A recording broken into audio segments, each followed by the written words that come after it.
With the latest agriculture news from across the state and nation, it's time for the AgNet News Hour from AgNet West.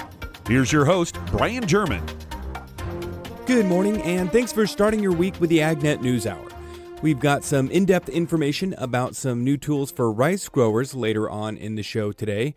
But first, the Kings County Farm Bureau is challenging the State Water Resources Control Board for placing the Tulare Lake Subbasin on probation under the Sustainable Groundwater Management Act. KCFB is arguing that the decision violates SGMA and that the State Water Board is exceeding its authority, stating that SGMA dictates that subbasins have until 2040 to achieve sustainability. However, the Water Board has, quote, arbitrarily accelerated that deadline to 2024. And in other news, the Department of Pesticide Regulation is looking to once again raise the mill tax. California Farm Bureau's farm team is encouraging producers to reach out to state legislators in an effort to stop DPR from raising the mill tax from 21 to 28.6 mils over a 3-year period. This, in combination with other increases in registration and licensing fees, would amount to $33 million in additional taxes on farmers and ranchers. In a press release, CFBF President Shannon Douglas explained that raising the mill tax would increase costs of producing food and further burden families with even higher food prices at the grocery store. The proposed mill increase comes as California grapples with a significant budget deficit. While Governor Gavin Newsom presented his revised budget plan, which includes spending cuts in several areas, he's supporting the increased tax on pesticides, which will help add more than 100 new positions at DPR. And in other news, it's no secret in U.S. agriculture how valuable trade is to multiple sectors. Daniel Whitley, administrator of the Foreign Agricultural Service, spoke during the 2024 NAFB Washington Watch, and he says U.S. agriculture is a powerhouse. We punch well above our weight, and without export markets, we don't survive. For a population of roughly 380 million people, we grow enough calories roughly on an annualized basis to feed 1 billion people. So we grow a lot of food and agricultural products, and we feed a lot of people around the world. And that's really important to the economics of American agriculture. That's important to the environmental and sustainability components of American agriculture. And it's also important for our social responsibility to the rest of the world. With more people to feed as the world's population grows, science-based standards for agriculture have never been more important. It's no secret that the world has got to figure out how to feed 10 billion people by the year 2050. It won't happen without American agriculture. It won't happen. And it won't happen without a global adoption and acceptance of science, technology, and innovation. And American agriculture is the unequivocal lead in science, technology, and innovation. And we are showing the path on what production agriculture looks now and tomorrow. And we're hoping that many of our trading partners and our competitors feel the same way and have the same passion about science, technology, and innovation. One of the biggest goals at FAS is opening up new market opportunities rather than relying on just a few regular customers. We've got some new tools in FAS we're using to support our exports. The Regional Ag Promotion Program, RAP, which is a market development program like our existing MAP program and FMD programs. And hopefully our producers get a chance to take advantage of this $1.3 billion made available by the Secretary's office in Congress to help grow exports and diversify our presence. 60% of our exports go to China, Mexico, Canada, and Europe. This program helps America's farmers and ranchers look at the rest of the world other than those 4 markets. A lot of emphasis on Africa, a lot of emphasis on Southeast Asia, and of course a lot of emphasis on Latin America.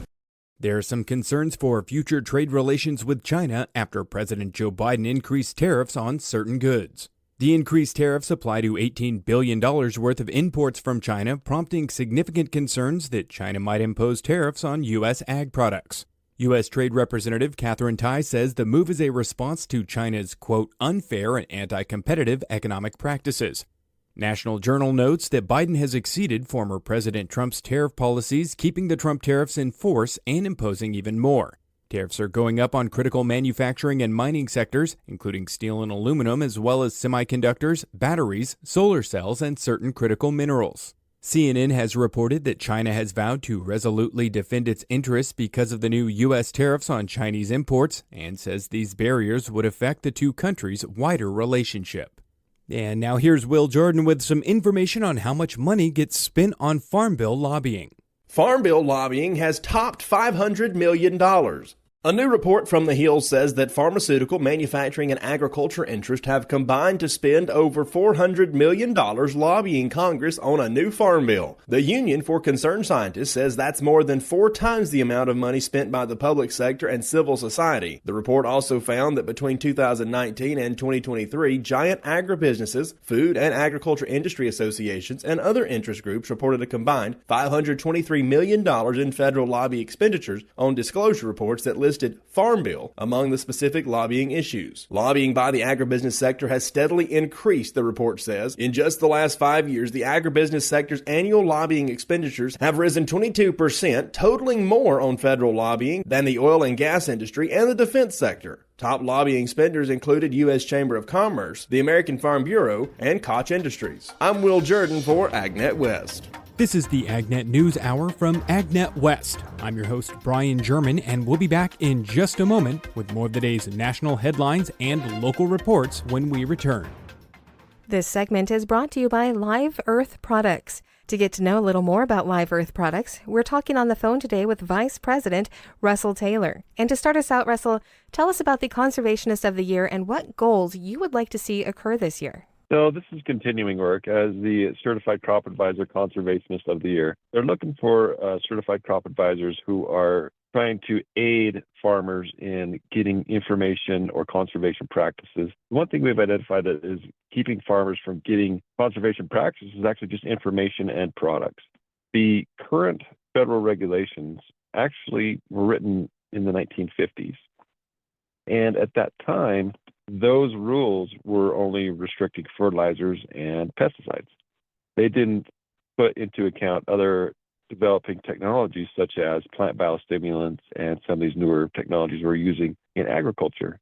And so for 2024, our goal is to really help change the laws that are impacting biostimulant regulation to allow them to be used and treated as a fertilizer, not as a pesticide.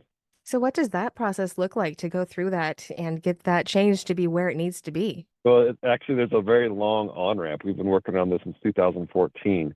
And the bricks that we've laid on this path are now hopefully being included in the Farm Bill. So more than anything now, it's just supporting the work we've already done, trying to get legislators aware of the problem and hopefully enact those rules. There's an act right now by California regulators. It's called the Plant Biostimulant Act. And so the best thing that farmers can do is call up and say, hey, we support this language. This is going to give us more tools to enact those conservation practices and have more products available to us. Thank you, Russell. To get to know more about Live Earth Products, you can visit them online at liveearth.com. That is spelled LIVEARTH.com. I'm Sabrina Halverson. You're listening to the AgNet News Hour from AgNet West. I'm your host, Brian German, and we've got more of the day's agriculture news right now. The 2018 Farm Bill expired last year, and Congress passed a one-year extension of that bill. Joby Young, Executive Vice President of the American Farm Bureau Federation, says the time is now to get a new bill through Congress. So we're operating under extension of the 2018 Farm Bill right now and really hoping for a new full 5-year Farm Bill to be debated soon and to work its way through the agriculture committees and hopefully the Congress and go to the president's desk. So that's what we're working on right now and looking forward to. Young says it's important that a farm bill is bipartisan to make sure it can get through the legislative process. Historically, farm bills have been bipartisan. So if you look back through history, because of the agricultural portions and the nutrition portions and just all of the reach that a farm bill has, they're passed in a bipartisan manner. And this year, I don't think will be any different. There's going to be a lot of debates about particular pieces of the farm bill and policy across all 12 titles. But ultimately, I think what you'll see is a bipartisan farm bill. Young says that Farm Bureau appreciates that both parties on Capitol Hill have presented proposals, but there are still quite a few steps in the process. Chairman Thompson in the House is putting forward text and moving towards a markup in the coming days in the House committee. And so that's really exciting because that's where you really actually get to see the different specific policies and start to debate them. So we hope that the Senate follows suit and moves towards releasing text and moves towards a markup soon because the calendar is our enemy right now. And as every day goes by, it gets tougher hard to pass a farm bill this year with presidential politics and close margins in the House and other things. Learn more at fb.org/farm bill. Chad Smith, Washington. And in other news, Lauren Krogman, manager of marketing and processing technology for the National Cotton Council, shares details about the cotton module wrap standard. She outlines what growers and ginners need to know in order to purchase approved wrap this growing season. One of the foremost priorities of the U.S. cotton industry is the continued delivery of quality, contamination-free cotton in the global marketplace. Our industry is striving for zero tolerance when it comes to seed cotton inlet contamination, and the U.S. cotton industry must work to eliminate plastic contamination that can be caused by round module wrap material. The industry decided that a minimum performance standard for round modules had to be developed. In early 2022, the approval and publication of the ASABE Cotton Module Cover Material Performance Standard, which includes specifications for round module wrap, was finalized. And while this standard is voluntary, the NCC and the NCGA both have policies that support and promote this standard. The standard is a minimum performance standard and was developed from physical properties and from other criteria that have been proven to perform. With the sweat and money that went into producing the crop, the use of wrap that meets the minimum performance standard should be viewed as an assurance that the seed cotton will arrive at the gin in good condition and that the likelihood of contamination from the wrap will be greatly reduced. There are ongoing discussions regarding how the industry can promote and can enforce the use of module wraps that meet the ASABE standard. A copy of the standard and other information, including the list of names of companies and specific wraps that meet the standard, can be found on the National Cotton Council's website at www.cotton.org. Representatives from leading dairy organizations in the United States and Mexico recently convened for their 6th meeting since 2016. The National Milk Producers Federation and U.S. Dairy Export Council led the U.S. delegation, while Mexican representatives included various dairy producer and processor associations. Discussions focused on industry challenges, trade facilitation, and promoting dairy consumption in both nations. The meeting reaffirmed commitments to strengthen cooperation, improve productivity, defend dairy product names, and exchange information on key issues like sustainability and animal welfare. A joint statement outlined shared objectives including enhancing trade, promoting dairy consumption, and coordinating advocacy efforts. The meeting concluded with plans for ongoing collaboration, information exchange, and joint initiatives to benefit the dairy sectors in both countries. You're listening to the AgNet News Hour from AgNet West. We'll be back in just a moment with more agriculture news. You're listening to the AgNet News Hour from AgNet West. I'm your host, Brian German, and with today's agricultural law and tax report, here's Roger McOwen. Lower commodity prices often result in losses for farmers and, in some instances, cooperatives and other firms that provide production inputs. Cooperatives are particularly vulnerable because they tend to be highly capitalized. What are the rules that govern co-op losses? Co-ops are the only organizational structure where the holder of a membership interest may be able to deduct a loss as an ordinary loss up to a point and deduct the rest as a capital loss. If you hold a co-op interest that represents retained patronage dividends by the co-op or redemption of qualified written notices of allocation at less than the stated amount on issuance, you can claim an ordinary loss for that portion of the overall loss. But if you only invested in co-op stock, your gains and losses are capital in nature. The same is true for losses on investments in a co-op that are unrelated to patronage. As for when you can claim a deductible loss, the answer turns on whether a loss arises from a worthless security or a bad debt. If you invested in a co-op and had no patronage rights, any loss is deducted in the year the co-op stock becomes totally worthless, subject to limits applicable to capital losses. Losses arising from a co-op interest representing retained patronage might be deductible under a different set of rules, as a bad debt. This has been the Agricultural Law and Tax Report. I'm Roger McOwen.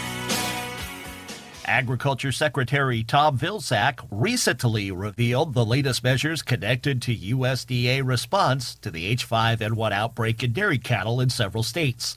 While initial and continuing response revolves around requirements for testing of lactating dairy cows for interstate transport and testing, the latest series of measures are designed to support producers of dairy cattle infected with the H5N1 strain of highly pathogenic avian influenza. For instance, to protect against the potential for spread between humans and animals, we're going to be providing financial support up to $2,000 per affected premises per month for producers who supply PPE to employees and or who provide outwear uniform laundering for producers of affected herds who facilitate the participation of workers on the farm in a USDA CDC workplace and farm workers study. In addition, support is available for biosecurity planning and implementation. To enable them to develop biosecurity plans based on existing secure milk supply plans that they have on the farm and recognizing the individual nature of their farming operation. USDA will also provide $100 for producers to purchase and use an inline sampler for their milk system. In addition, we're going to provide funding for heat treatment to dispose of milk in a biosecure fashion. Now, this is going to provide producers a safe option for the disposal of milk. Heat treatment, performed in accordance with standards set by FDA, is currently the only available method considered to effectively inactivate the virus in milk. So if a producer establishes a system to heat treat waste milk before disposal, USDA will pay that producer up to $2,000 per affected premises per month. Secretary Vilsack adds there will also be reimbursement of veterinary costs incurred by producers associated with confirmed H5N1 cases in premises. This is going to provide support to producers to cover the veterinary costs necessarily incurred for treating cattle infected with the virus, as well as fees that veterinarians will collect for collecting samples for testing. This will also include veterinary fees and specific supplies needed for treatment and sample collection. Veterinary costs are eligible to be covered from the initial date of positive confirmation by our labs for that farm up to $10,000 per affected premises. Compensation will also be available through the Farm Service Agency's Emergency Assistance for Livestock, Honeybees, and Farm-Raised Fish Program, ELAP, associated with H5N1 positive tested dairy herds with reduced milk production. I'm Rod Bain reporting for the U.S. Department of Agriculture in Washington, D.C. USDA is projecting that the current U.S. winter wheat crop will come in about 2% larger than last year. If realized, this would be the first time in recent history, at least on this table, that we would have consecutive year-over-year increases. Nick Streff with USDA's Statistics Service, which is forecasting a winter wheat crop 1.28 billion bushels. Of course, for decades, the U.S. has seen wheat production decline almost every year. So are we on the leading edge then of a new trend of more wheat production? USDA's chief economist Seth Meyer says that would be nice.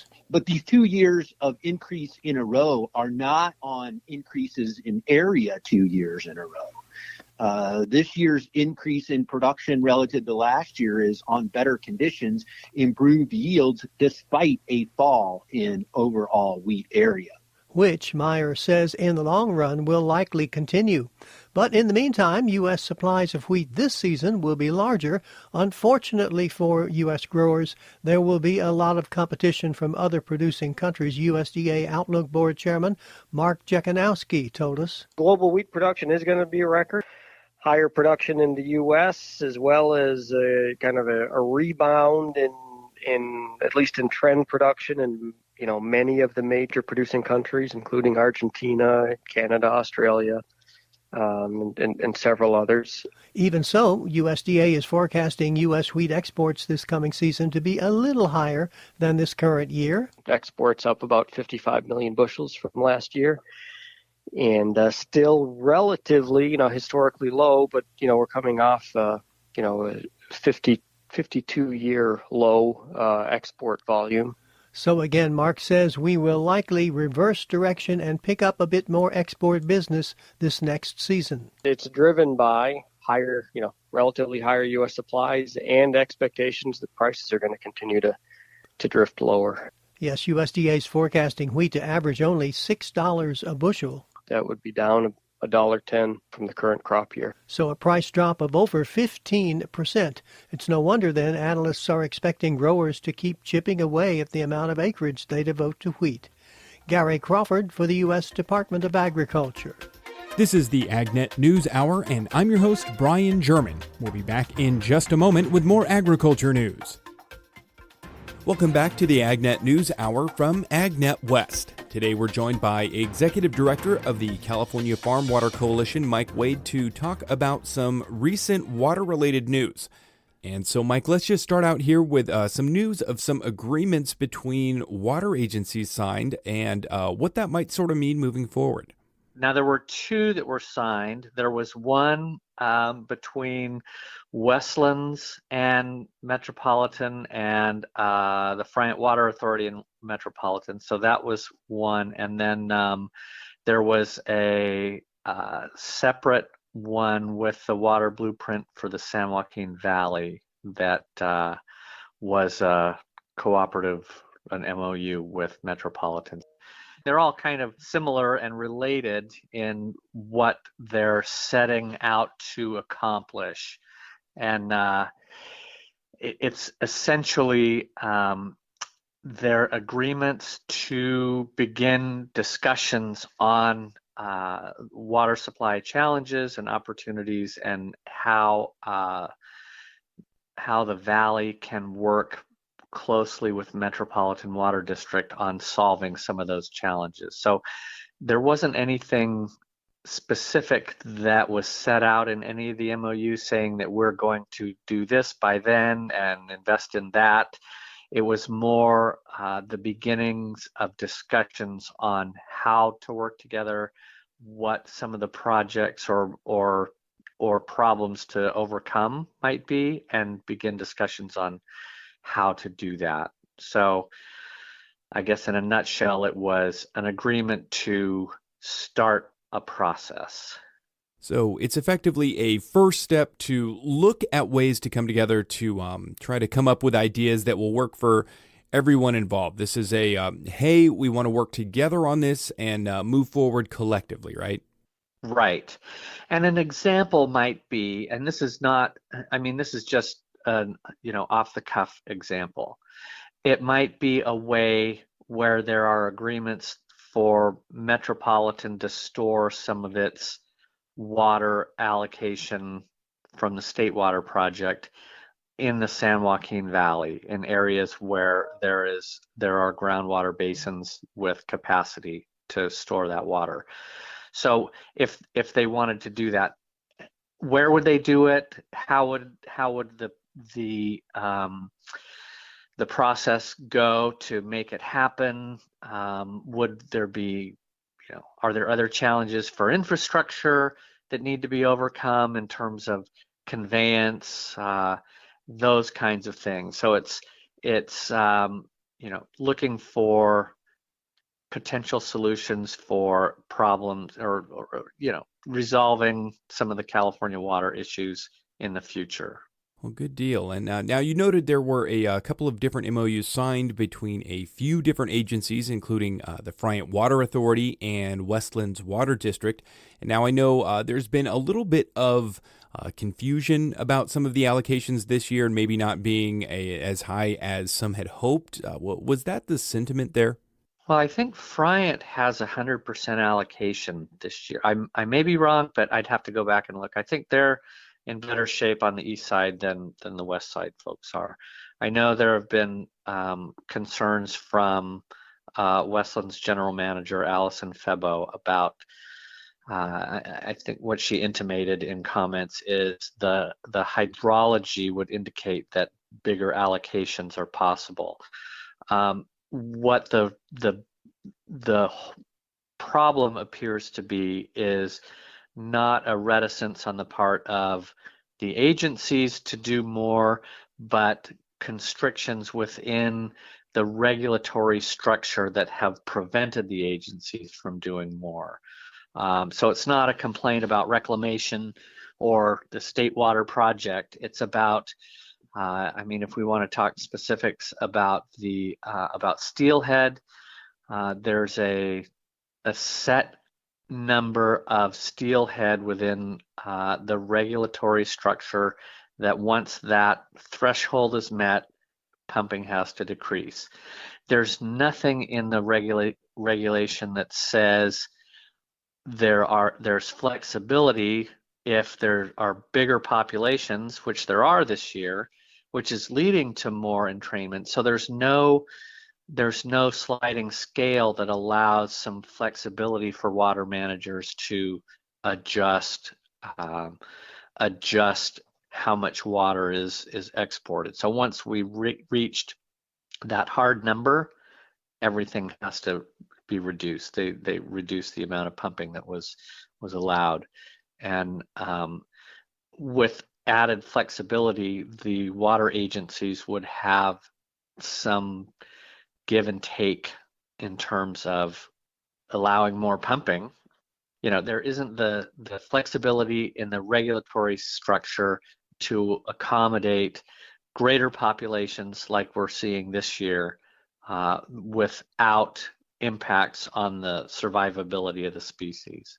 So the idea is to make sure that those populations continue to be robust. And this year, because that appears to be somewhat accomplished, that seems like you're naturally going to see more that are flagged in the pumps, right? So it's just that there's no mechanism there to take that into consideration, that overall population numbers are higher. So maybe looking at it as a percentage-based threshold or something like that might be more appropriate.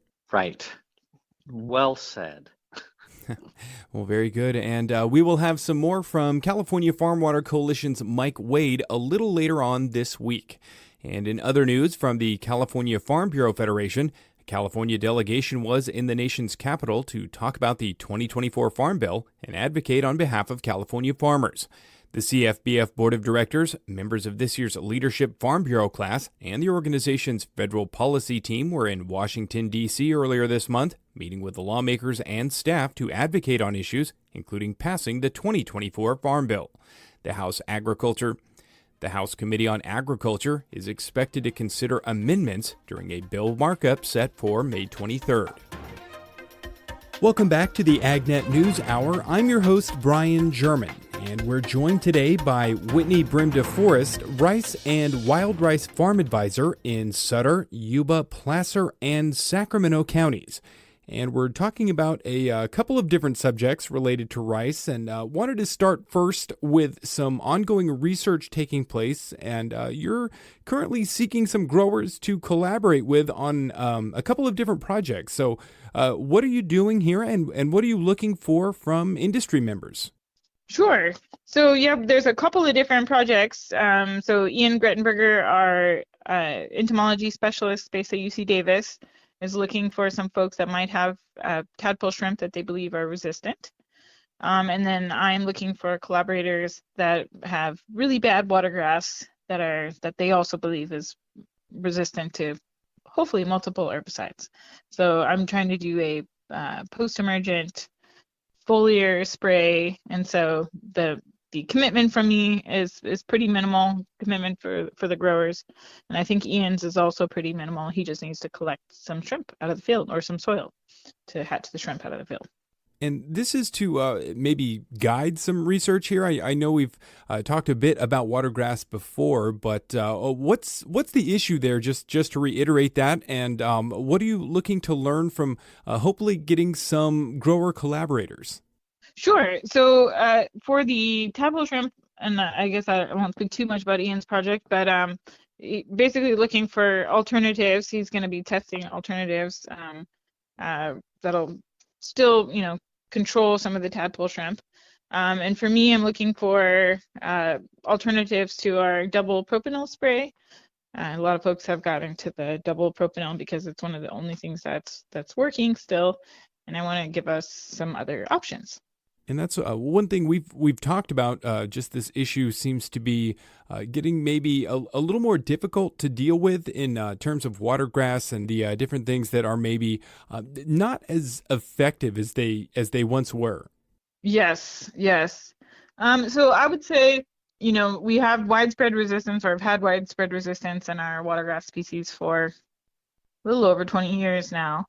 And then with propanol, it's been working quite well. It was one of our last products that works well as a follow-up application. And as a result, people have been using more and more of it. And we are worried that we're going to start losing it as well, because we already have seen resistance in the watergrass species. And I'm afraid that if it's the only thing that we're using, we may end up seeing more and more resistance, and then we won't have anything left. So, yeah, one of those instances where great, something is working right now, but again, if the industry is too reliant on that, you could be back in the same boat again. Exactly. Yeah, we really need to rotate to other chemistries, or if that's not a possibility, which is part of the problem, people don't have really good rotational options. So we're looking at tank mixes specifically right now. So what can we tank mix either with propanol or some alternatives to propanol that can also be tank mixed to work a little bit better on the grasses. People are just, I would say, sort of at their wits' end for what will work at this point in time.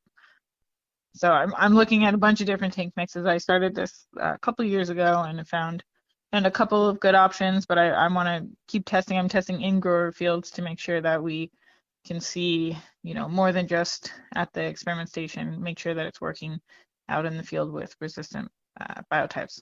So hopefully getting some collaborators there will take some of this research that looked promising in some of your plots at the research center and making sure these tools can be just as useful outside in active farms, and that growers have some useful options at their disposal that hopefully would continue their efficacy moving forward. Exactly. Yeah, we just want to preserve, all the chemistries that we have.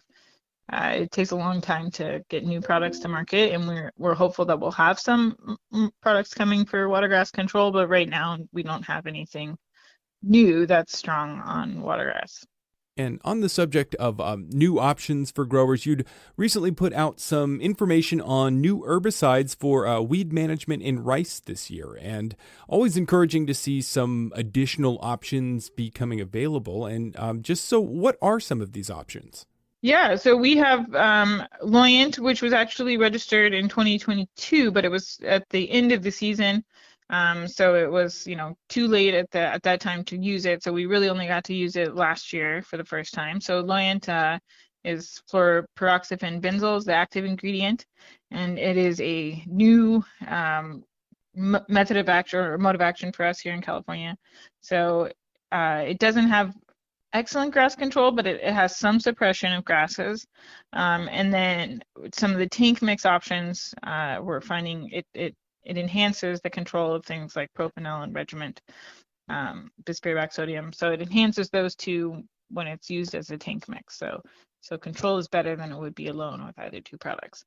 But its real strength is with sedges and broadleafs, and so that's where it works very well. Again, it's a foliar applied product.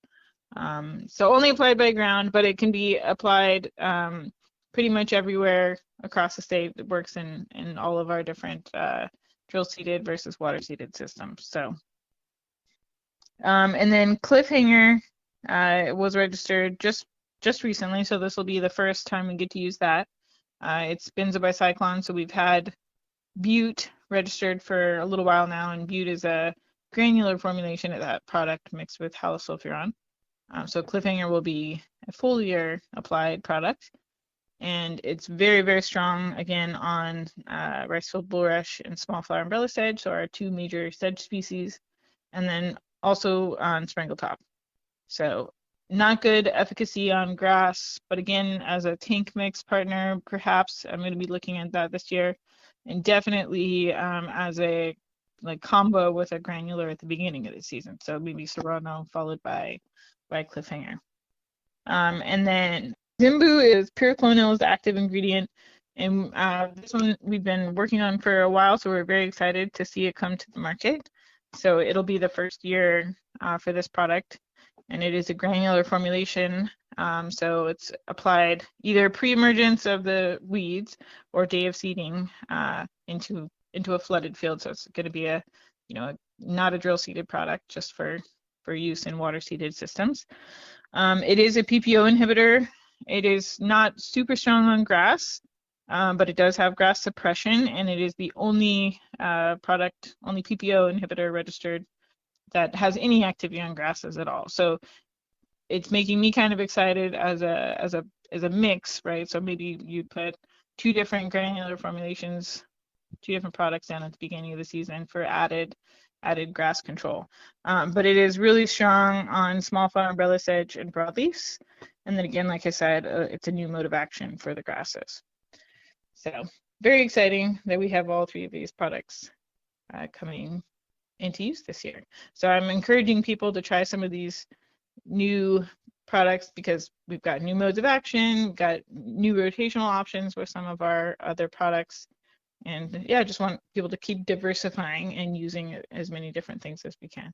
And since these are some new options for growers, people might not be overly familiar, and obviously it's always critical to read and follow label instructions. But what other resources are out there for growers to learn more and maybe, potentially answer some questions about some of these new options? Yeah, for sure. So any questions, direct either to your local farm advisor, or I think there's some info on our website. But yeah, please feel free to give any of us a call. We're all excited to help everybody. We want to make sure that everyone's programs are working well for them. So call myself or Luis, and we have a new farm advisor, Sarah Marsh, who started in Colusa this year. So she's our new Colusa YOLO advisor. So more advisors to help everyone, more people. Well, very good. And now just looking ahead here and what might be on the horizon in terms of research projects or things you're looking into, aside from the watergrass post-emergence trials you're getting going, what else might you be working on here in the near term? So we do have a hedgerow project, which is starting this year. And that's going to be a hedgerow demonstration. And we will have a field day for that. We just don't have the date set yet, so it's not on the calendar. But yeah, hedgerow in rice. So we're using native plants on the edge of a rice field, and we're going to be looking at weed control on the bank, and then also looking at soil quality and insects, beneficials, and things like that. So we're excited about that. It's our first time ever doing this in rice. So we'll see how it goes. But yeah, we'll have a field day and we'll keep people updated as we get data. That seems interesting. I've seen quite a bit about hedgerow options and approaches in other crops, but I can't recall hearing much about hedgerow options for rice growers. So is this going to be sort of the first look at this as a potential option in rice? The first that I know of. I mean, I haven't seen anything else published. I'm pretty sure it's the first one. So yeah, it's a demo project. We got funding from the CDFA, and we have a grower cooperator that's working with us on this. And so we've got it kind of along the edge of a canal right next to his field. So yeah, we're pretty excited. We have all native species and everything planted there, and we're hoping that it'll be a way for folks that have edges of their field that may be getting overgrown with weeds and things. Might be a way to sort of maintain that without having to do a lot of tillage and chopping and spraying every year. So that's the hope. Very cool. It seems like if that turns out to be a viable option, it could save quite a bit of time, energy, and effort there. Yeah, we're excited. We're trying some new things, and yeah, so we're excited. The cover crop project too. We just wrapped up our second season of that, and I think we just published some of the preliminary data on the website. So we'll have one more year of that as well, and should have some varietal data for people. So trying some new things. To get more information on the topics you heard today, visit AgNet West online at agnetwest.com. You can also stay connected by following us on our social media at AgNet West on Facebook, Instagram, and Twitter. You can also find our broadcast team of Brian German and Sabrina Halvertson on Facebook and Twitter. Thank you for listening to the AgNet News Hour from AgNet West. AgNet West Radio Network, your primary choice for agriculture news.